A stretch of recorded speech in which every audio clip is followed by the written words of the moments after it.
We are going to discuss the topic about Reader's Theatre, The Magic Brocade, A Tale of China.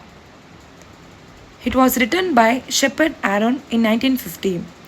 He was born on October 7, 1950. He was studied in Carleton College in 1968 to 69 and Humboldt State University in 1984 to 87. He was a professional storyteller and performer in Reader's Theatre in 1985 to 91. He was a children's author in 1987.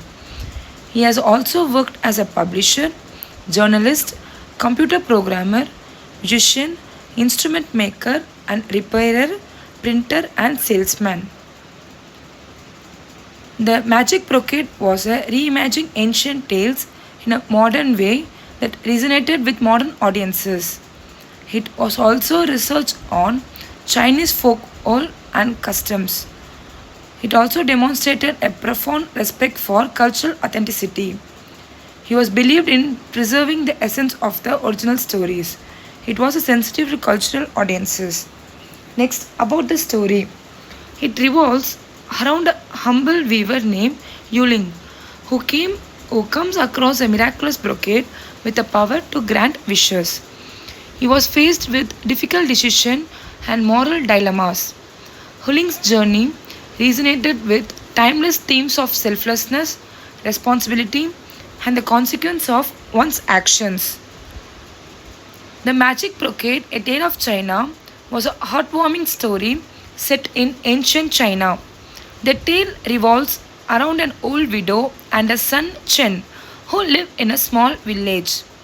The widow is famous for her exceptional brocade, weaving skills, creating intricate and lifelike designs using threads of silver, gold, and colored silk. One day, the widow went to the market to sell her waves. Her brocade sold quickly, so took time to see what the other vendors were selling. In one stall, she saw a magnificent picture of a pretty white house nestled in rolling hills and surrounded by a lovely garden full of beautiful flowers. She loved it so much that she bought it. The widow begins weaving diligently, losing herself in the magical world of the brocade. She becomes so engrossed in her work that she stops weaving brocades to sell. Chen starts selling firewood to sustain their livelihood.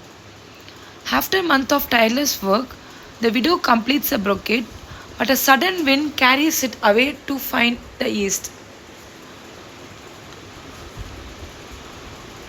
Distraught, the widow falls ill, convinced that she cannot live without her creation. Chen sets off on a journey to retrieve the brocade. Guided by an old woman and a house, he braves the flames of fiery mountain and crosses the treacherous icy sea to reach Sun Palace. Upon arriving, he meets the fairy lady Lian, who welcomes him as a first mortal to reach a realm. Chen explains his guest and his mother condition. The fairies admire the brocade and wish to learn from the widow's craftsmanship. Chen spends time with Lin and they develop the fondness for each other. In the end, Lane uses a magic to help Chen take the brocade back to his mother. With Lane's guidance, they step into the brocade, transporting them to Sun Palace. The widow becomes a teacher to the fairies and Chen becomes Lane's husband. They all live happily, weave execute brocades at the Sun Palace. The Magic Brocade celebrates the power of art, the bond between a mother and son, and the enchanting possibilities of dreams coming true.